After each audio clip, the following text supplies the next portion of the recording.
just over.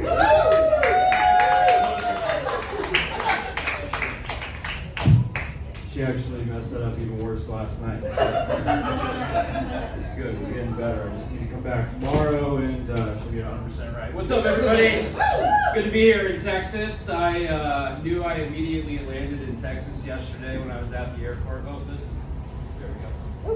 When I landed at the airport yesterday, I heard some guy yell out, "Don't mess with Texas!" Really loud, which was both fun and confusing for me. Fun because I think it's great just how much pride you all people take in this state. Confusing because he was standing at the urinal next to me. Whatever it takes though, right, fellas? It's good to be here tonight. Good to be doing comedy. Comedy's a fun job, man. It's one of the best jobs there is. I've worked a lot of jobs during my life. I actually worked as a club promoter my freshman year of college, which I can assure you is just as sleazy as it sounds. I like to think of myself as a different kind of club promoter, and by that I mean I also wasn't willing to deal cocaine. Don't get me wrong, I still wore too much cologne, shopped at Ed Hardy, and thoroughly hated myself as a person. But I was one of the good ones, trust me. I worked in construction for a couple of summers, which was a really fun job. Learned a lot about life working in construction, specifically two things. Number one, the value of a college education has never been more important. Number two, don't ever tell this joke on a job site, because then you'll no longer be working in construction. I currently work in advertising, which is a really fancy way to say I get paid to lie for a living. It's kind of a weird phenomenon knowing that my career field is responsible for some of the biggest lies in human history. Take, for example, cigarettes. For years, advertisers told us that cigarettes are nothing more than just a cool, non-habit-forming way of enjoying tobacco, when in reality, they're even better for you after you've been drinking. Crazy they left that fact out. Years later, those same advertisers would tell us that a certain energy drink could literally give you wings. And then we all found out it was the wings of a hummingbird. That hummingbird joke did not do as well last night. For years, they tried to sell us on this thing called Chipotle. And they told us that it was nothing more than just a fast, casual Mexican restaurant. I think we all know now it's nothing more than just an overpriced laxative. Probably one of the best jobs I had was being in the Army. I am an Army veteran. Thank you. So just know if you're not laughing at my jokes tonight, you're letting the terrorists win. I usually get a few different responses whenever I tell people I'm a veteran.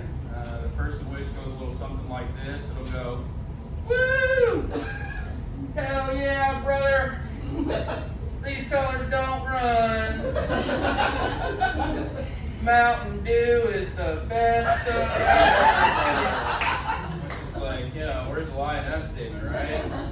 Mountain Dew rocks. So it'll be that, or it'll go something like this. It'll go, "You fat fascist warmongering pig," which, I think is a really unfair characterization of my weight.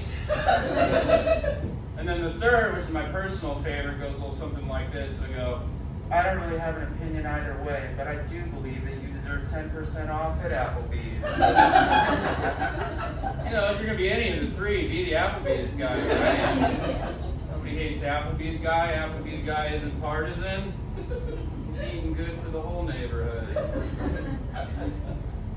I did 6 years in the Army. Did 2 deployments overseas. People ask me all the time what it's like being deployed, and honestly, it's a really tough question to answer, to be honest with y'all. It's, because what am I supposed to say? What's it like being completely removed from friends and family, cut off from the rest of the civilized world? You guys, all right? You know how much stuff I got out of whenever I was deployed? Sure, there was the whole terrorism thing, but you know what didn't suck?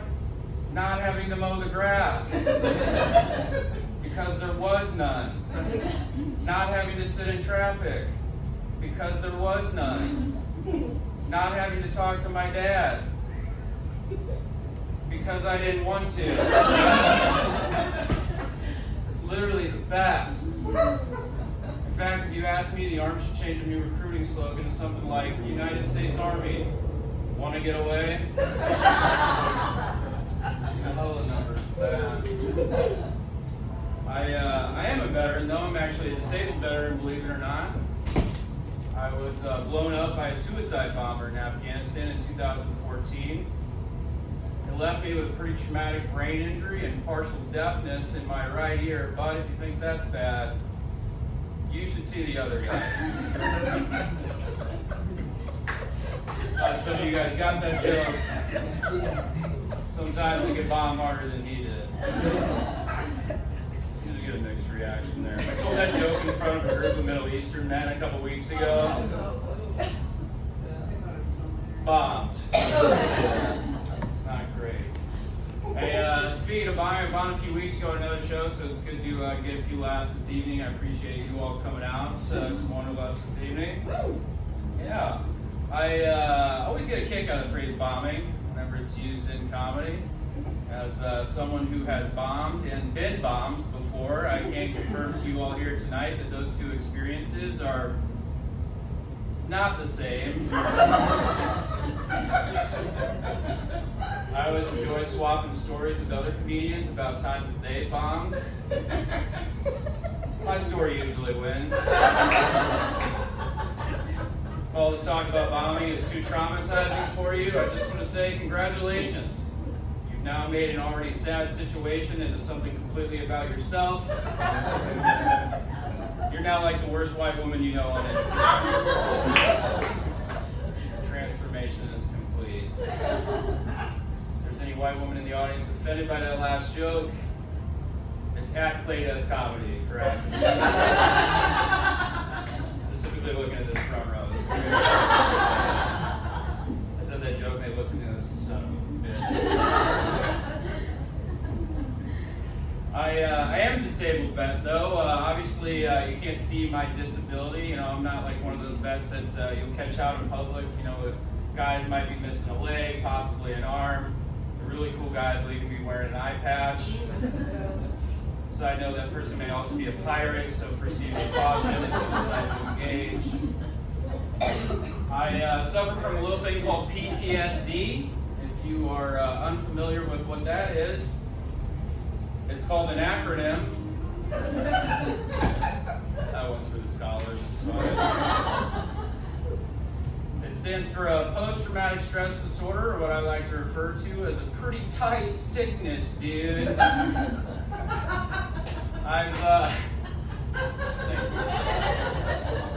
You're my favorite white woman here.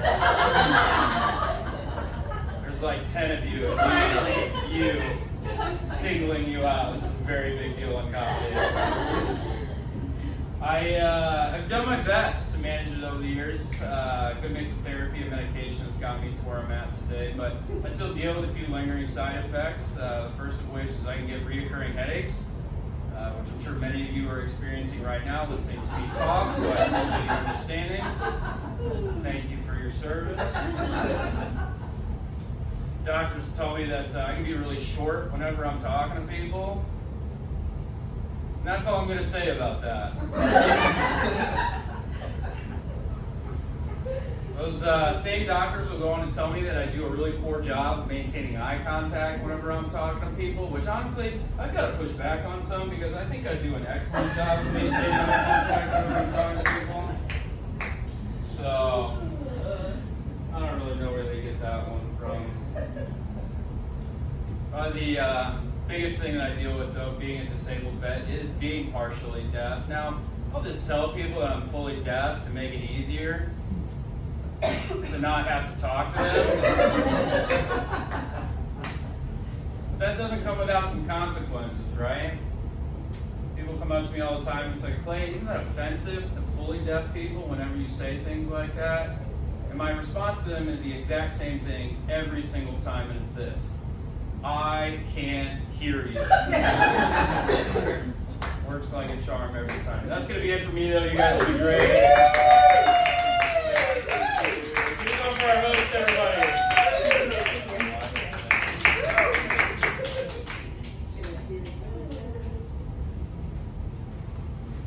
Oh, there you go. We just turned off. I was like, what the fuck's going on tonight? Hell yeah. Give it up one more time for Clay. It's true. Earlier I was hitting on him and he was like, shut the...